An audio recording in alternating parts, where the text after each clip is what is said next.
Alright, so I'm looking at this puzzle box of yours, and I think it's really more of a lesson about man's hubris. Like when to put something down, when it's time to give up. Will solving the puzzle box bring him back, Sam? Will he live again? Well, I'll stop feeling so fucking dumb. You'll stop feeling so fucking dumb. What are you? Someone who burned a magic vampire's wife?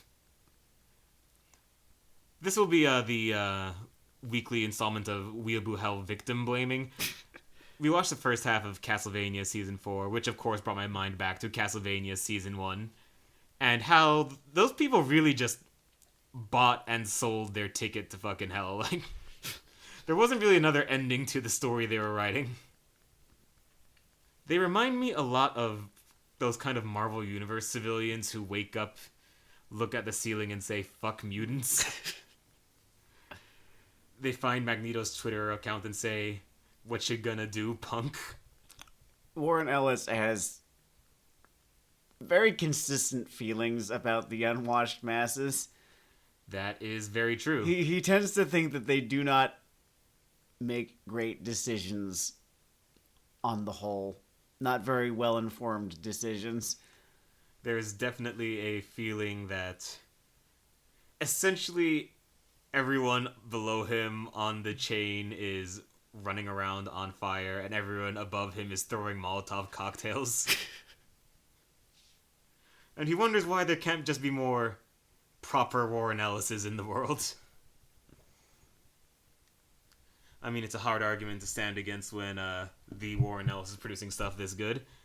In case there's any ambiguity, I am a big Castlevania booster. Oh, it's, honest to God, one of my favorite shows of the last couple of years. I'm glad that Netflix let a good show get to a season above the number 2. That was very generous of them. You know, just that hint of mercy. Sometimes you can just feel the nail miss your testicle and say, "This will be a good day. This is a good life." I'm still holding Sam's puzzle box, by the way. There actually is a puzzle box between us, and this thing is starting to piss me off. Yeah, that's what I was fucking telling you. It can't be fucking solved. It thinks it's fucking smarter than me is what it does. I pay taxes. I don't need to put up with this shit. I remember I was at someone's apartment once, and there was a solved puzzle box on the mantelpiece or the bookshelf or something like that. And, like, I pick it up, and the entire thing just falls the fuck apart. Did you learn any new slurs that day? No, I came up with new slurs that day. You almost got to glimpse his wisdom. Alright, I'm gonna fuck with it for a little while. You take it from here. What the fuck is this? The last time you pulled this bullshit. Okay, what was that awful show? Oh, it was Princess Connect No. No, that was already dissociated. That was the one where I dissociated. Was it Interspecies Reviewers? No.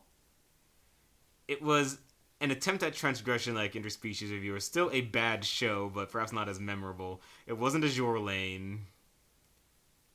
It wasn't Handshakers, because that was the maiden voyage of the USS Crap Boat. God, what an ill-conceived fucking... At some point, should we acknowledge the underbelly of each season again, by the way, or... Yeah, we could. Certainly. I will take it as it comes. I've kind of preferred the sort of blind shots we've been doing to seeking out diamonds made of fecal matter. Fuck me, I got so close this time. Okay, he's in another world. So yeah, the new season of Castlevania is a lot of fun. Once again, we've only done the first half so far, so this is Castlevania Part 1. You know, the circle of the moons you get before the DS system goes away for that fancy glyph stuff that came later. By the way, I've played way too many of these games. I spent definitely a triple-digit amount of number on just things that start with Castlevania. And it's also why I am very happy that he does not feel the need to be very, or even at all, literal with this content. Like, Warren Ellis basically picked up, like, a mood, an outline, several designs, said, "I can play in this sandbox." And in its own way, it feels a lot more faithful than... I mean, we talk at ends about like those live action anime adaptations that get churned out that feel like cosplay festivals. I was gonna say the Sonic the Hedgehog movie. That's another great comparison. I've never seen anything so sanded down, market tested, told to not suck. Wait, I think we were on about this earlier. Yeah, no, it's made by Cylons. Actually, no, Cylons are good at impersonating people. It's made like fucking Daleks. I'm not a Whovian, but that's me neither. That's my middle standard for just a voice that sounds cartoonishly inhuman. Okay, sure, yeah, fine. Metaphor tracks. After some amount of requisite explanation. So yeah, if 2 and 3 were sort of expanding the kudzu growth of the cast and plotting, this is all everything reconverging. Bringing it on home.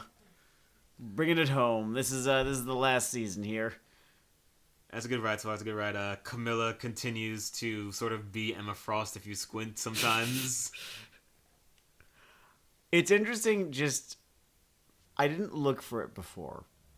Mm-hmm. Maybe it wasn't there before. But throughout this season, what's been kind of fun for me is looking at the through line of themes of agency in this season. Like it's part of pretty much every single little plot line is, you know, someone's quest to control things in their life again. It manifests a little differently in each one. I like how for our main couple, they are trying to get off of the DM's rails. They're just it's like what if your little video game avatar got tired? Got tired and wondered why they're always running to the right without considering where these things are coming from, what they're going to do when they get there. Warren Ellis has excellent couple banter for a relatively cancelled man. What I sort of enjoy about the barely even a relationship arc, just the relationship arc that he wrote for Sypha and Trevor, is that it's like just something that also happened, yeah. Right? Like it wasn't even half as important. Like them becoming them forming a relationship was not even half as important as anything else going on at the same time. It just was sort of circumstantial. Like, you know, they moved on to second base while the world was burning or something. Go rock with it. Go on. Yeah. It happened. It was nice. It's like, it's probably keeping them going just a little bit because nothing else seems to be that great these days. And I guess I'm an eternal nostalgia monkey because the style of bickering it gives them just brings me back to the intern chatter in Transmetropolitan. Okay, yeah. All the, tracks. Oh god, I'm turning into him. Which is just a fun runner. Nope, it still looks like shit. This fucking puzzle box, it still looks like shit. Well, speaking of the fruitless quest for knowledge, the alchemist Saint Germain is back in this. Oh, it's fucking Bill Nighy, and I just really fucking appreciate him. A dude, I'm pretty sure in his late 60s at this point, going to the fucking recording studio for a animated adaptation of a video game, and I don't know if Bill Nighy has ever played video games. I mean, he's no stranger to genre shit, right? You know, he was the Octopus Pirate, and I think he was in those Underworld movies too.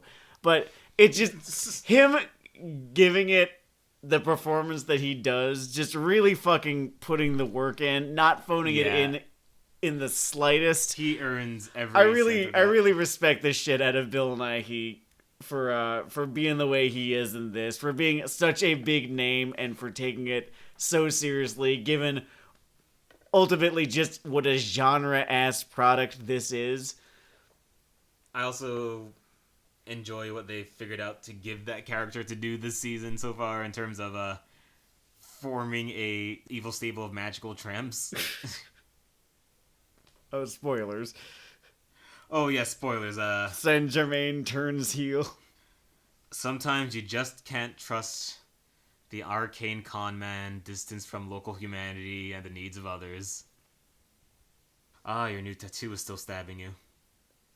Or your old tattoo? No, it was just kind of a sweaty day. Okay, I was wondering if your just progression towards stained glass flesh was having a hiccup. Nope, nope, no. I mean, like, I got the shading done on one of my more recent ones. I'm getting another one, the smaller, less complicated one done Tuesday. You guys can't see it over the magical audio medium we are on, but Sam is slowly turning into a cool biker. Imagine that his beard is down to his sort of mid-knees at this point. I'm gonna get so much barbed wire across my bicep.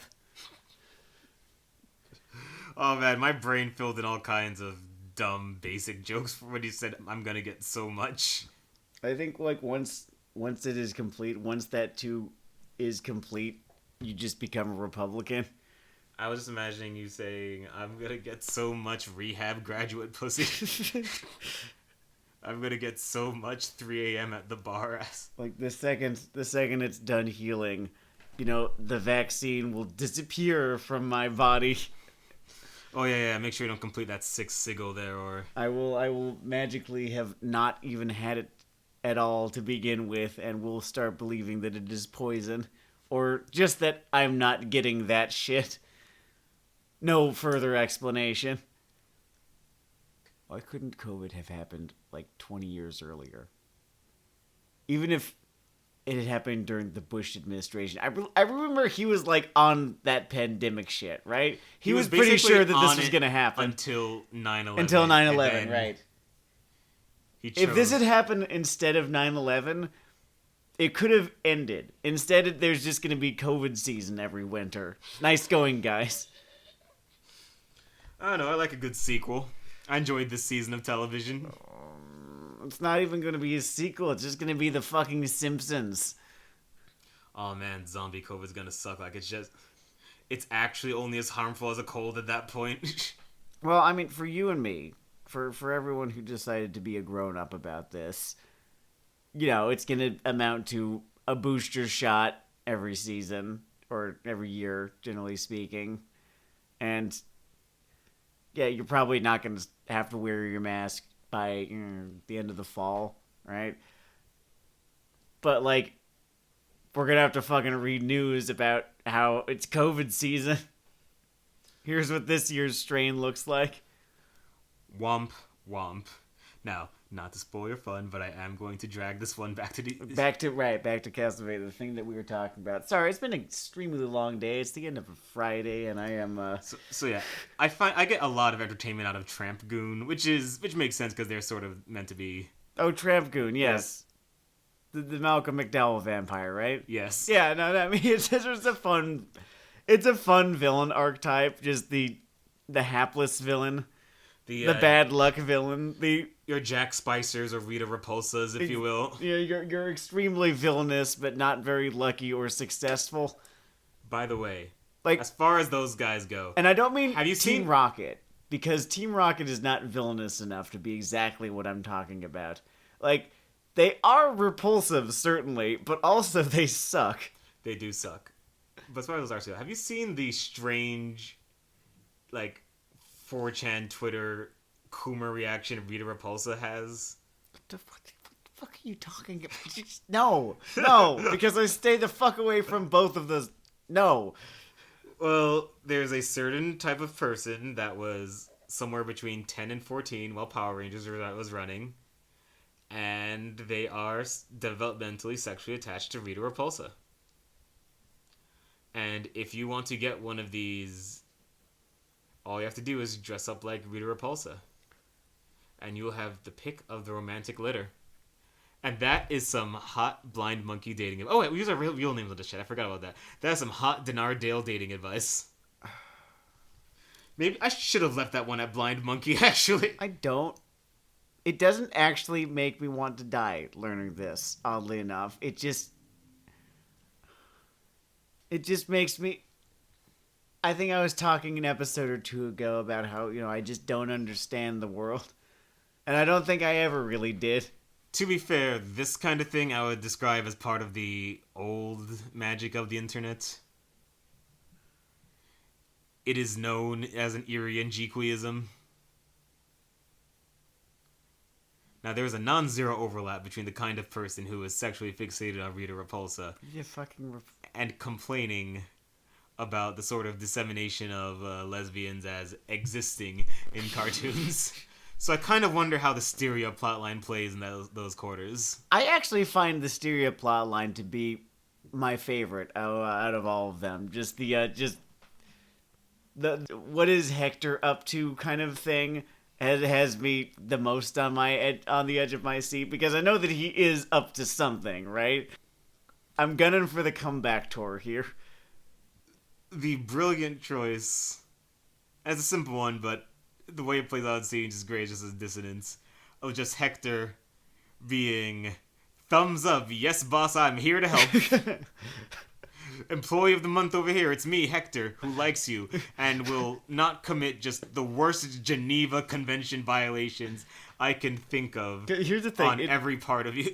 It's we're 5 episodes into the season and he has not yet tipped his hand. Because I was worried. I was worried that, like, episode 5 comes, he tips hand, oh no.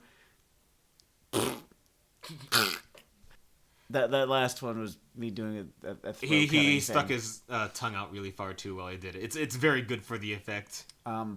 Again, I forgot that this is a podcast. A lot of podcasts are on video now, and I mostly hate it. You should have gotten into Dungeons and Dragons as a fucking 12-year-old. I'm just staring at beards. Or is that Twitch? And I'm learning that expression reactionaries hate. Soy face, whatever. Soy face. That's the other thing. The fucking live play D&D thing is... It's like a fucking solo masturbation video. I just don't get it. Whatever, but... What I don't understand is why people find it so fascinating, but then again, I don't understand why people find isekai so fascinating, and I feel like the two things might be related. Watching someone else play a game is at least a base level power fantasy. Yeah, but it's watching someone else play a game. It's the same fucking thing as streaming or fucking Critical Role. It's watching someone else play a game. Just play the fucking game. You don't need isekai, just play fucking video games. Stop infecting my anime season. I have a theory about the sort of modern thrust of seasonal anime when it comes to those. Is that I think if games were $30 cheaper, isekai would fucking die on the vine. The $70 price point is killing anime, is what I'm saying.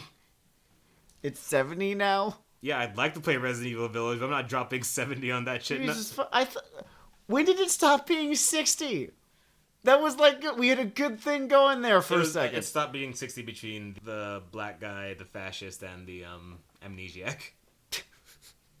Sort of made that transition, like, halfway through, like, sexual categories of people losing the right to be in the army. Mm-hmm. It was at 65. And now it's at 70, which they'll blame on giving poors money or something. I don't know.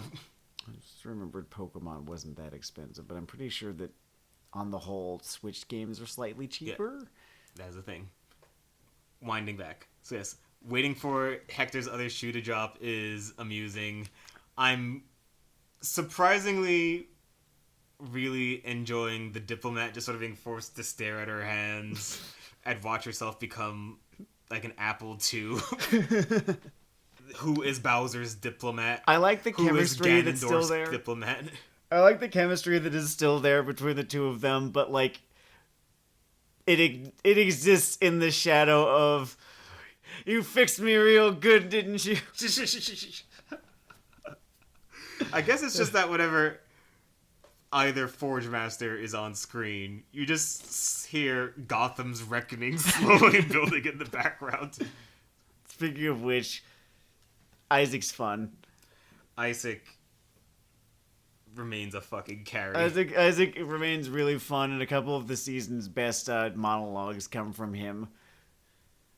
They just go for the full tilt Shakespearean mood with him. And also, Warren Ellis fucking loves monologues. I'm now realizing he does them all the goddamn time. Oh, dude, that's half of why Spider was so well loved. He could just throw in those columns and talk at length. Like, I can't believe that I am such a fan of Warren Ellis, and I never quite recognize how much the man adores soliloquy.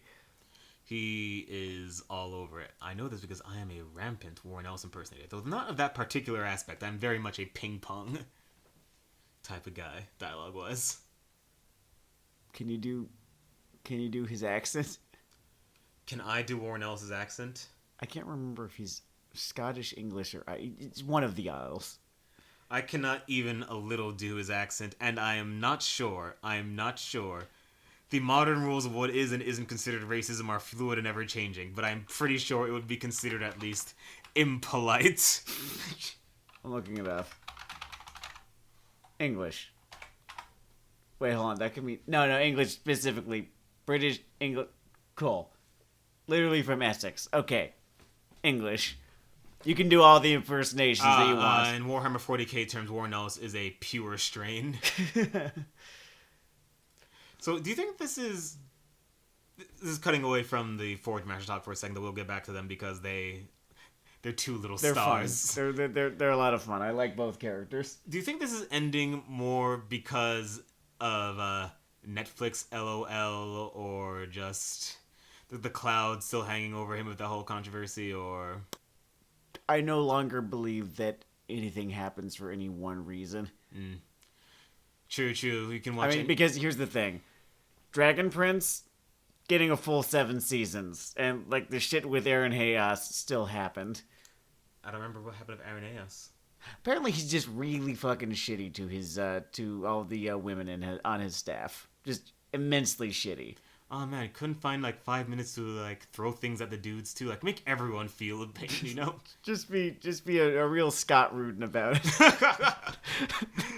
Then they call you a motivator, a mover, a shaker, what? A candlestick maker, whatever.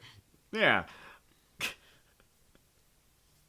The Scott Rudin thing makes me laugh really goddamn hard because it's like it was not any particular kind of politically incorrect shittiness. He's just such a virulent fucking asshole that people were like, enough.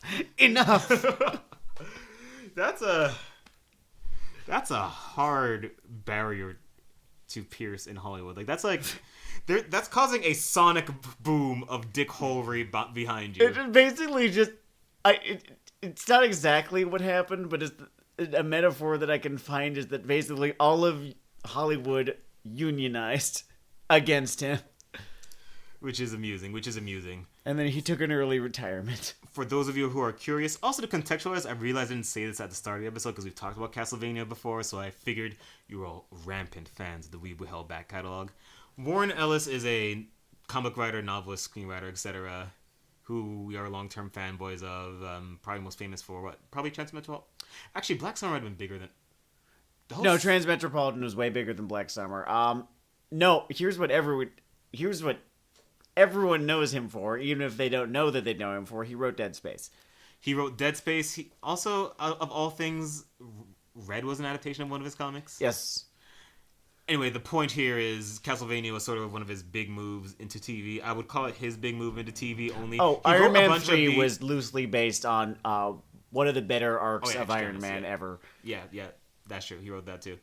And those original venture into TV was writing a bunch of air quotes anime adaptations of Marvel properties, which is very funny because to make the anime version of it, you have this very British writer from American, but it sort of underscores that's just like more of an international aesthetic movement than anything. Yeah, absolutely. And anime has become bigger than Japan. I have always maintained this.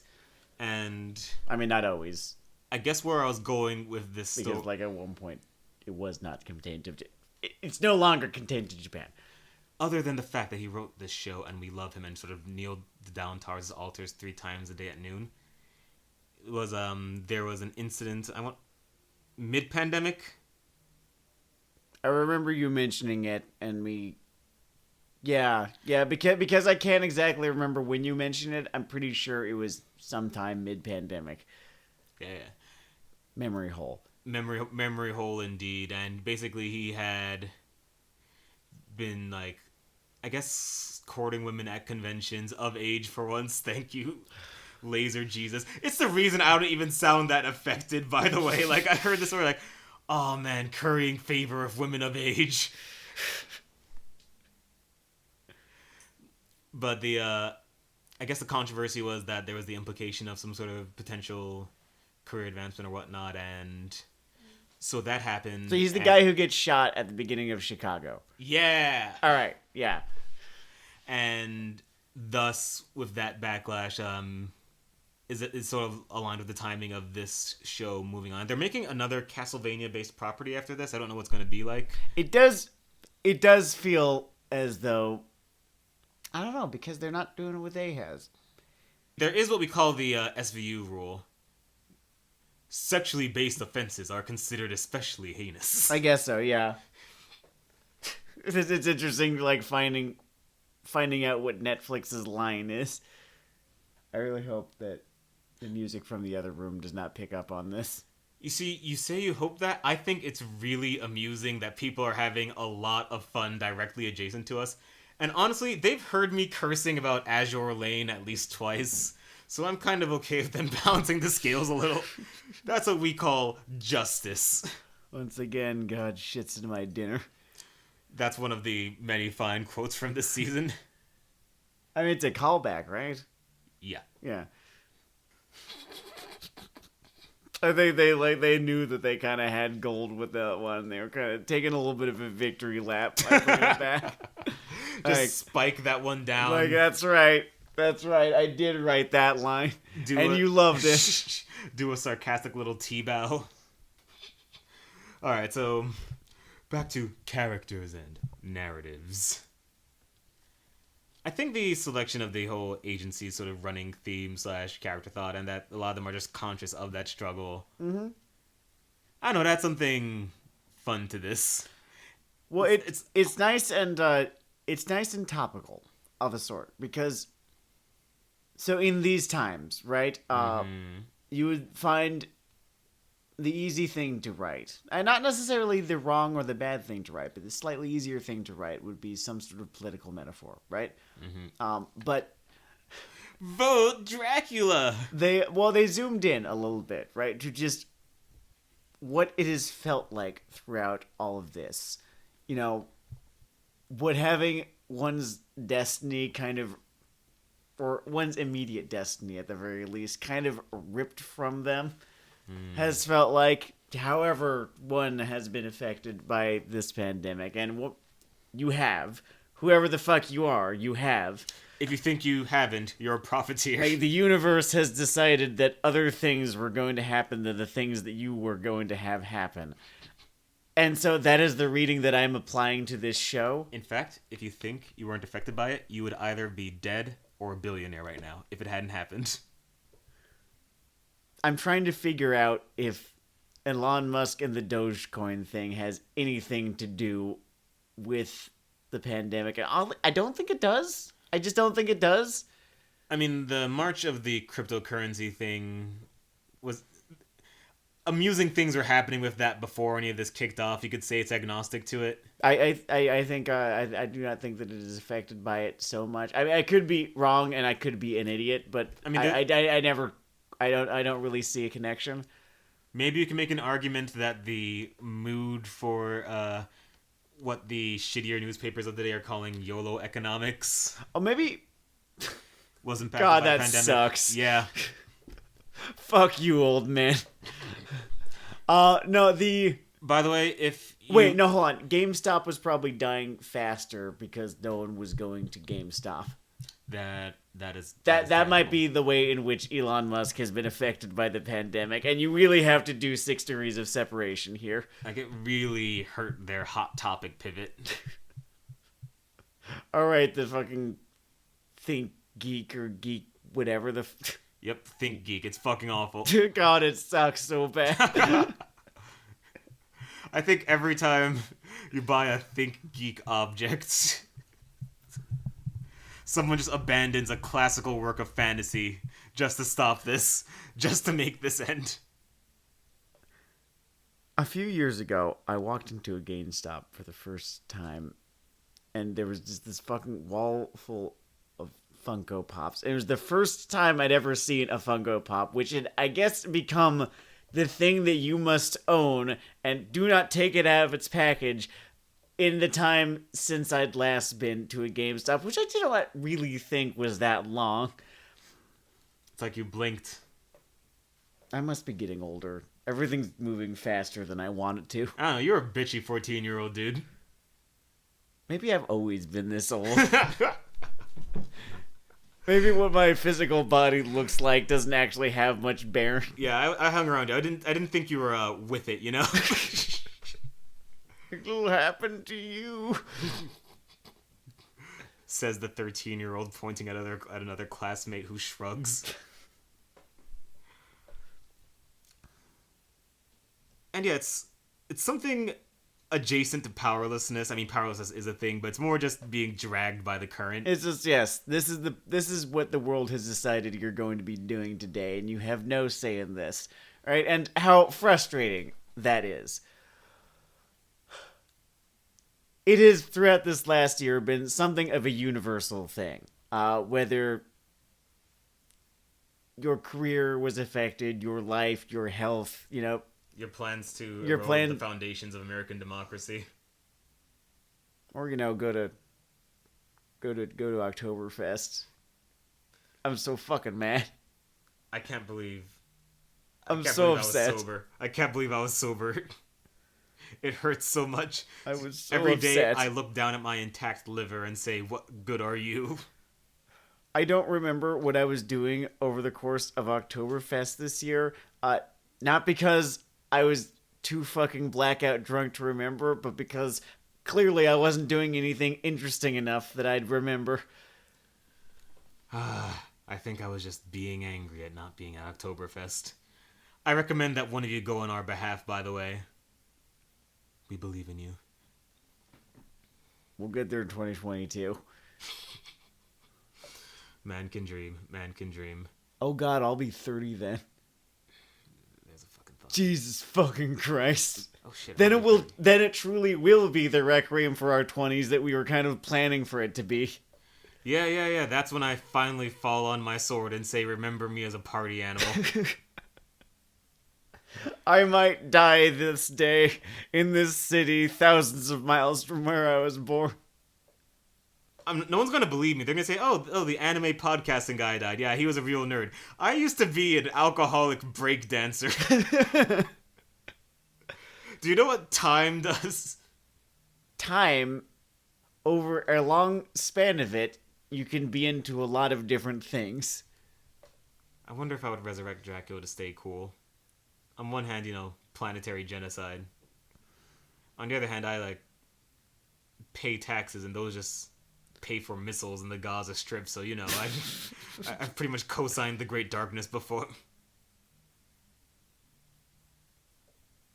It's just you did it without choosing to have done it. You raise an excellent point. I'm gonna get a fucking letter for that one. I think it's only if you make direct threats against a public official. Oh no, I didn't mean Van. Oh, you know who's no longer a public official? Lay it on me. Oh wait, no. He still gets Secret Service protection or whatever, doesn't he? Oh yeah. You would not be kicking the shit out of a private citizen. You would have to CQC your way past 3 men in black suits that kind of think they look like Will Smith, but they don't. They don't. Anyway, you don't. So I think we're going to take a relatively abridged run this episode because, you know, we just did the first half. It is just the first half at the end of the day, yes. But we just wanted to dish about it, gush about it, lay the context of where Warren's life turned left. If I could leave you all with one sobering bit of advice.